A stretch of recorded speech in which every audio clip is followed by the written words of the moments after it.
그것이 뭐 통수권자로서 대통령으로서 적법한 행위를 한 것인지 아니면 적법하지 못한 것을 한 것인지는 헌재가 가릴 겁니다. 그거는 이제 헌재에다 맡겨두되 아까 말씀하신 법적인 건 부분 말고 그냥 도덕적인 차원에서 그러면 이 문제를 좀 보겠습니다.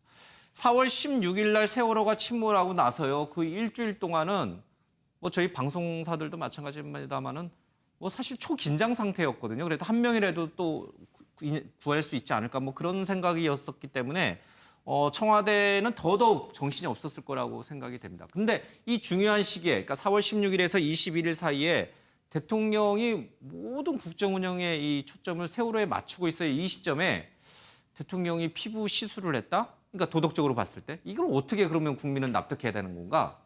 납득을 못하죠.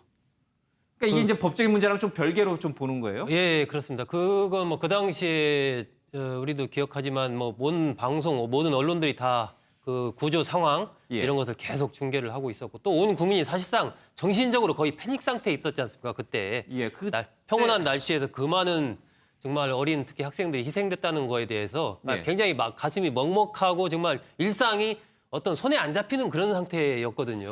그런 상태인데 만약에 그때 대통령이 저러한 어떤 시술을 했다라는 부분은 정말 국민들이 상상하기 싫은 것이고 실제로 그렇게 했다면은 진짜로 뭐 이 법적인 문제를 떠나서도 도덕적으로 있을 수가 없는 문제죠. 최고 통치자로서 사실은 과거 역사를 본다면 무슨 가뭄이 든다든지 기타 이렇게 어려운 일이 있으면 일단 임금이 거기부터 나와서 석고대제도 하고 뭐 상복 입고 나와서 기도도 올리고 이랬지 않습니까? 그런데 만약에 대통령이 그런 상황에서 시술을 했다.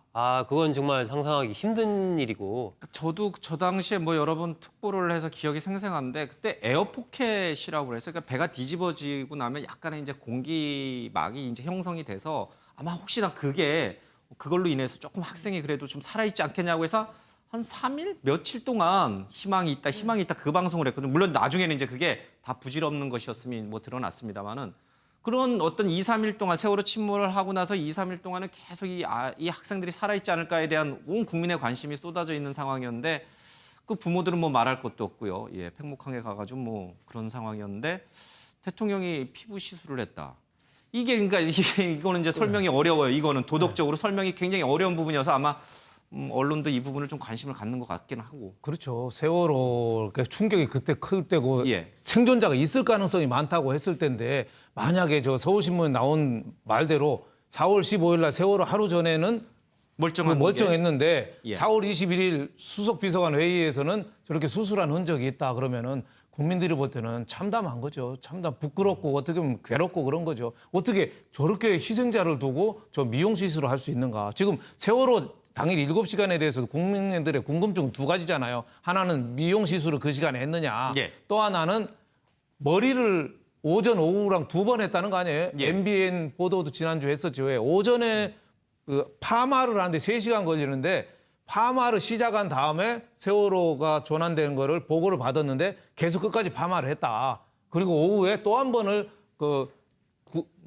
중대본 갈 때 거기에 옷에 맞추는 또 하느라고 머리를 조금 더 좀 푸른 식으로 좀 했다 하는데 국민들이 볼 때는 저런 대목을 이해가 안 되는 거죠. 대통령이 물론 뭐 대통령도 미용시술 얼마든지 할 수 있고 어느 여당 의원은 그랬잖아요. 노무현 대통령도 시술했다는데 노무현 대통령은 건강상 눈이 자꾸 처지니까 그것도 공식적인 의료선에서 건강상 한 거고 대통령은 저 비선을 통해서 만약에 했다면은 저렇게 그 세월호 슬픔에도 불구하고 했다면은 국민들하고 그 감수성이나 이런 공감을 전혀 못하고 딴 생각을 완전히 어떻게 보면은 그 정신이 조금 그 아픔을 갖지 못하는 거기에 대해서 어떻게 보면 참담할 수밖에 없는 거죠. 저걸 뭐 더 이상 뭐 어떻게 얘기하겠습니까? 그러니까 뭐 대통령이 화장이나 머리가 이렇게 단정하게 돼 있지 않으면 절대 사람을 안 만나고 외출 안 한다는 그런 뭐 나름의 독특한 그런 스타일이었다 하더라도 100번 양보한다 하더라도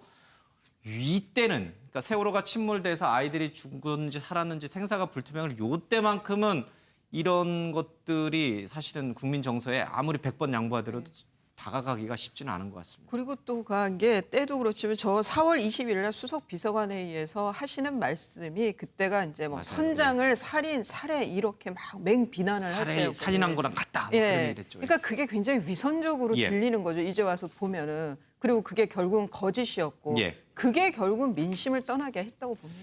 그러니까 기본적인 인식이 이제 교통사고라고 표현했지 않습니까? 과거에. 그러니까 교통사고라는 인식을 그대로 갖고 있는 것이에요. 그리고 그 부분은 결국은 어떤 이 세월호 사고라는 것과 관련된 국민의 아픔에 공감하는 이른바 공감 능력이 전혀 없다라는 예. 것을 이제 보여주는 것이죠. 사실이라면. 그러니까 대통령이 상황 인식을 못했다면 예. 정말 자격이 없는 대통령인데 그렇다면 16일부터 20일 사이에 수많은 국민들이 패닉에 빠져가지고 온 국민이 슬픔에 잠겨 있을 때 대통령이 상황 판단을 못했다면은 우리 이제 저 항상 참모들 얘기 많이 하는데 김기춘 실장하고 김장수 실장은 바로 그 16일 이후부터는 대통령하고 일거수일투족을 같이 해야 됩니다. 그래야죠. 예. 하루 종일 회의하고 대책 세우고 해야 되는데 그대로 일상처럼 놔뒀다는 거죠. 대통령의 권위에 눌려가지고 아무 일도 안 하고 있는 상태에서 대통령은 예. 저렇게 피부 시술을 했다.